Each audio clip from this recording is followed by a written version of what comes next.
اس حکومت کا پہلا budget for the financial year 2024-25 ایوان میں پیش ہوا۔ یقیناً کسی بھی حکومت کے لیے صرف 3 مہینے بعد ایک بجٹ پیش کرنا ایک بہت بڑا چیلنج ہوتا ہے، لیکن مجھے خوشی ہے کہ سی ایم صاحب سرفراز بگٹی صاحب کے ساتھ minister finance, minister P N D, department of finance, secretary finance کے ساتھ ان کے تمام افسران، department of P N D کے اے سی ایس ڈیولپمنٹ اور ان کے تمام افسران، چیف سیکرٹری صاحب اور اسی طریقے سے سی ایم سیکریٹریٹ کے تمام آفیسرز، ان کی انتھک محنت تھی کہ یہ ایک بڑا چیلنج جو ہے وہ ہم کور کر سکے، اس کو پریزنٹ کر سکے عوامی حکومت کے پہلے عوامی بجٹ کو۔ سب سے پہلے جو ترجیح رکھی گئی ہے اس دفعہ، جو حکومت کی ترجیح تھی، اس میں بہت کلیئرٹی تھی کہ ہماری اولین ترجیحات میں سب سے پہلے ایجوکیشن ہوگا، پھر ہیلتھ ہوگا اور پھر کلائمیٹ چینج ہوگا۔ تعلیم کے حوالے سے جو بجٹ رکھا گیا ہے، اور very rightly it has been put for the first time ever, پہلی پرائرٹی پہ رکھا گیا ہے، اور مجھے خوشی ہے کہ یہ پہلی پرائرٹی پہ ہے کیونکہ education is the foundation of all development. Balochistan اگر پیچھے رہتا ہے تو صرف اسی وجہ سے پیچھے رہتا ہے کہ ہمارے پاس اپرچونٹیز اور ریسورسز نہیں ہیں اپنے بچوں کو تعلیم دینے کے لیے، تاکہ وہ دنیا بھر کے اسٹوڈنٹس کے ساتھ یا دنیا بھر کے دوسرے لوگ جو یوتھ ہے ان کے ساتھ ایٹ پار ہو سکیں یا مقابلہ کر سکیں۔ مجھے پورا یقین ہے کہ اس دفعہ جو ایجوکیشن میں فنڈ رکھا گیا ہے، اسپیشلی جو خواتین اور بچیوں کے ایجوکیشن کے حوالے سے رکھا گیا ہے، اس سے یقیناً ہمارے تعلیمی نظام میں تو تبدیلی آئے گی ہی، لیکن آنے والے سالوں میں جو ہمارا ایک پروونشل ڈیولپمنٹ پروسیس ہے اس میں بھی بہت بہتری آئے گی۔ دوسری چیز جو فوکس کی گئی ہے وہ ہیلتھ ہے۔ ایک صحت مند معاشرہ ہی ایک ترقی یافتہ معاشرے میں تبدیل ہوتا ہے، اور سب سے جو اہم بات اس بجٹ میں مجھے لگی وہ یہ ہے کہ ہم نے ڈسٹرکٹ ہیلتھ کو فوکس کیا ہے۔ صرف کوئٹہ سینٹرک پروجیکٹس نہیں ہیں، گو کہ کوئٹہ کے بڑے ہاسپٹلز میں بھی مسنگ فیسلٹیز کے لیے فنڈز رکھے گئے ہیں، لیکن ڈسٹرکٹس کی طرف جانا بہت ضروری ہے اگر ہم چاہتے ہیں کہ ہمارا ہیلتھ کیئر سسٹم ایک بہت اچھا ہیلتھ کیئر سسٹم بنے اور لوگوں کو وہ تمام سہولیات ان کی دہلیز تک ملے، تو ہمیں ڈسٹرکٹس کو اسٹرینتھن کرنا ہوگا۔ اسی کے ساتھ موسمیاتی تبدیلی کے حوالے سے for the first time ever ایک ڈیزاسٹر نیڈ اسیسمنٹ کرائی جا رہی ہے۔ بلوچستان ایک ڈیزاسٹر پرون پروونس ہے۔ جب تک ہم یہ نیڈ اسیسمنٹ نہیں کریں گے، ہمیں معلوم ہی نہیں ہوگا کہ ہمارے پاس جو ڈیزاسٹر ہم فیس کرتے ہیں یا جو پہلے کر چکے ہیں اس کا ریہیبلیٹیشن پروسیس کیسے ہوگا، یا اس کو کس طریقے سے پریونٹ کیا جا سکتا ہے کہ کم سے کم نقصانات ہوں۔ اسی کے ساتھ ساتھ نصیر آباد میں ایک integrated flood resilience and adaptation project ہے جو کہ انفراسٹرکچر کی بحالی کے لیے بہت اہمیت کا حامل ہے۔ لوکل گورنمنٹ کسی بھی علاقے میں، کسی بھی ملک میں اگر ہمیں ٹرو اور سسٹینیبل ڈیولپمنٹ چاہیے ہوتی ہے تو وہ گراس روٹ لیول پر ہی آتی ہے۔ ہمارے پاس گراس روٹ لیول پہ ڈیولپمنٹ کا جو نظام ہے وہ لوکل گورنمنٹ ہے۔ Unfortunately it has never been strengthened, کبھی بھی اتنے فنڈز ان کے پاس نہیں رہے ہیں کہ وہ پورے طریقے سے کام کر سکیں۔ آئی ایم ہوپ فل کہ اس دفعہ جو بجٹ میں ان کے لیے فنڈز مختص کیے گئے ہیں وہ یقیناً اس سسٹم کو مضبوط کریں گے تاکہ ہمارے ڈسٹرکٹس پہ حقیقی ترقی جو ہے وہ ہم دیکھ سکیں۔ انرجی کے حوالے سے ہمیں رینیویبل انرجی ریسورسز کی طرف جانا ہوگا، یہ ایک وقت کی ضرورت ہے، یہ ایک گلوبل ٹرینڈ بھی ہے کہ آپ رینیویبل انرجی کی طرف جائیں۔ یقیناً اس میں بھی جو فنڈز رکھے گئے ہیں ہم آنے والے دنوں میں دیکھیں گے ایک بہت بڑا ڈائنامک شفٹ آئے گا انرجی ریسورسز کے استعمال میں۔ ویمن ڈیولپمنٹ کے حوالے سے اگر ہم بات کریں تو میں شکر گزار ہوں سی ایم صاحب کی کہ انہوں نے جو ہمارے ویمن بزنس سینٹرز ہیں، انکیوبیشن سینٹرز ہیں اور جو ویمن مارکیٹس ہیں، اس میں جو مسنگ فیسلٹیز تھیں ڈسٹرکٹ کے لیول پر ان کو ایڈریس کیا اور ہمیں وہ فنڈز دیے ہیں کہ ہم وہاں پر وہ فیسلٹیز پرووائڈ کر سکیں۔ اور ان تمام سینٹرز کو اور مارکیٹس کو فنکشنل کر سکیں۔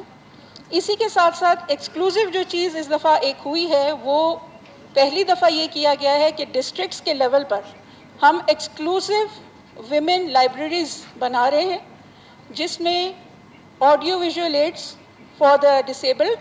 اور ڈیجیٹل انٹیگریشن کے ساتھ، یعنی کہ آپ ڈسٹرکٹس میں بیٹھ کر بھی گلوبلی جو ٹرینڈز ہیں یا گلوبلی جو آپ کی انفارمیشن اور نالج ہے اس کو ایکسیس کر سکیں گے انشاءاللہ تعالی۔ کرائسس سینٹرز بنائے جا رہے ہیں کیونکہ جینڈر بیسڈ وائلنس نہ صرف دنیا بھر میں بلکہ بلوچستان میں بھی ایک گروئنگ ٹرینڈ ہے، اور اس کے حوالے سے بھی ہمارے ہاں ہماری حکومت اس کو اولین ترجیح میں رکھ رہی ہے اور اس کے اوپر کام کر رہی ہے۔ ڈیزرونگ اسٹوڈنٹس کے لیے، ٹرانسجینڈرس کے لیے اور اسٹوڈنٹس ود ڈسیبلٹیز کے لیے نہ صرف اسپیشل ایجوکیشن فنڈز رکھے گئے ہیں بلکہ ان کے لیے اسپیشل فنڈز بھی مختص کیے گئے ہیں تاکہ ان کو معاشرے کا کارآمد شہری بنانے کے لیے جو وسائل اور جو چیزیں درکار ہیں وہ حکومت ان کو مہیا کر سکے۔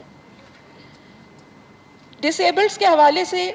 اللہ تعالیٰ نے اگر کسی سے کوئی ایک چیز لی ہوتی ہے تو اس کو 10 صلاحیتیں اور بھی دی جاتی ہیں اللہ تعالیٰ کی طرف سے، اور اس میں ہم نے دیکھا ہے کہ ان لوگوں کو جن کی اسکل انہانسمنٹ، یہ ڈسیبلڈس کے حوالے سے میں بات کر رہی ہوں کہ ڈسیبلڈ پرسنس کے لیے جب اسکل انہانسمنٹ کی جاتی ہے تو وہ اپنے اس معاشرے کے لیے ایک بہت کارآمد شہری ثابت ہوتے ہیں اور ملک اور قوم کی ترقی میں ایک کلیدی کردار ادا کرتے ہیں۔ مجھے یقین ہے کہ آنے والے دنوں میں ہمارے جو پرسنز ود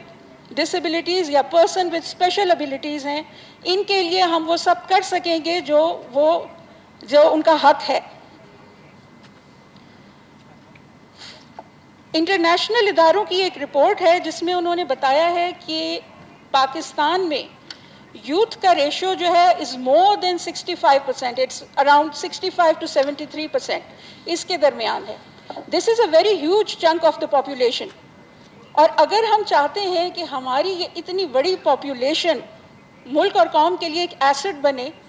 لائبلٹی نہ بنے، تو ہمیں ان کی اسکل انہانسمنٹ میں انویسٹ کرنا ہوگا۔ And I am very happy to say کہ سی ایم صاحب کی قیادت میں for the first time ever youth policy Balochistan کی متعارف کرا دی گئی ہے، اور اس کے تحت اسکالرشپس کے ساتھ ساتھ اسکل انہانسمنٹ پہ بھی بہت کام کیا جا رہا ہے، جس میں مختلف ادارے ہیں جو کہ فیڈرل لیول سے بھی ہیں اور جو کہ مختلف انٹرنیشنل آرگنائزیشنز کے ساتھ بھی ہیں، ان کے ساتھ کولیبریشن میں اسکل انہانسمنٹ پہ کام ہوگا تاکہ لوگ اپنی اپنی صلاحیتوں کو استعمال کرتے ہوئے ملک اور قوم کی ریونیو جنریشن میں اور ملک اور قوم کی حقیقی ترقی میں اپنا کردار ادا کر سکیں۔ ایک بہت اہم چیز جو ہے میرا خیال ہے کہ ہم پہلے شاید نظر انداز کرتے رہے ہیں، وہ یہ ہے کہ ہم نے کبھی کلیکٹیولی سوچا نہیں ہے۔ ہم آئسولیشن میں کام کرنے کے عادی ہو گئے منحصر القوم، اور ہم ان سولو کام کرتے ہیں بجائے اس کے کہ ہم کمیونٹی لیول پہ ایک دیکھیں کہ کیا چیز ہو سکتی ہے۔ ہماری میں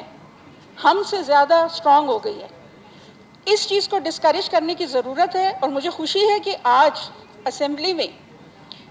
اکثر جو اراکین تھے، چاہے وہ ٹریجری بینچز کے ہوں یا اپوزیشن کے ہوں، انہوں نے اس بات پہ زور دیا ہے کہ ہمیں مل کر کام کرنا ہوگا۔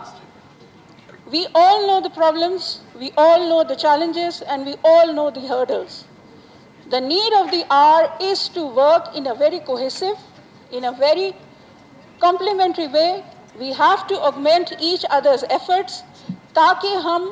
اجتماعی طور پہ سودمند نتائج حاصل کر سکیں اور اپنے صوبے کو وہ حقیقی ترقی اور وہ حقیقی مقام دلا سکیں جو بلوچستان کا نہ صرف حق ہے بلکہ بلوچستان کے عوام کا بھی حق ہے۔